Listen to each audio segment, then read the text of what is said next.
Sneha steel and furniture centre Salgare. आमच्याकडे steel भांडी, संसार उपयोगी साहित्य, sofa set, furniture, cooler, dining table, आटा चक्की व इतर साहित्यांचे एकमेव ठिकाण एक, व्हरायटी अनेक। आता शुभ मुहूर्ताची सुरुवात सलगरेतील स्नेहा स्टील मधील खरेदीनेच।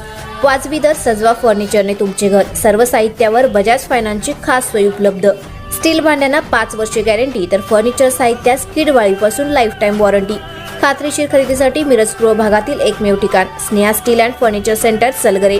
आमचा पत्ता रवींद्र वस्त्रनिकेतन शेजारी सलगरे। संपर्क 90 96 25 91 38।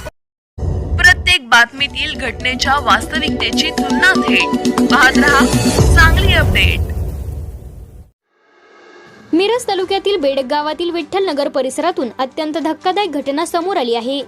येथील संजय प्रकाश आवटी यांच्या घरामध्ये गॅस सिलेंडरची गळती होऊन झालेल्या भीषण स्फोटामुळे घरातील सर्व संसार उपयोगी साहित्य जळून खाक झाले।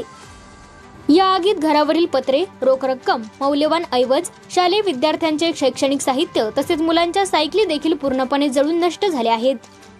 ही घटना शनिवारी दुपारी सुमारे 12 वाजण्याच्या सुमारास घडली। घटनेच्या वेळी आवटे कुटुंबातील सर्व सदस्य शेतामध्ये फुलं तोडण्यासाठी गेले होते, त्यामुळे घर बंद अवस्थेत होते।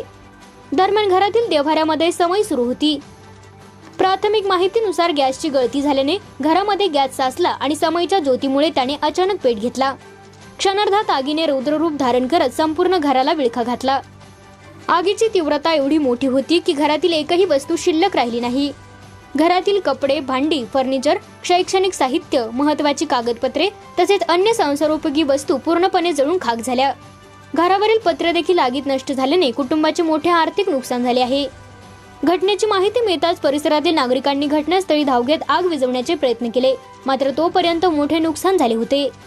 सुदैवाने घटनेच्या वेळी घरात कोणीही नसल्याने कोणतीही जीवितहानी झाली नाही, मात्र एका क्षणात संपूर्ण संसार उद्ध्वस्त झाल्याने आवटी कुटुंबावर मोठे संकट कोसळले आहे। या घटनेमुळे बेडक परिसरात हळहळ व्यक्त होत असून प्रशासनाने पंचनामा करून नुकसानग्रस्त कुटुंबाला तातडीने मदत द्यावी अशी मागणी ग्रामस्थांकडून करण्यात येत आहे।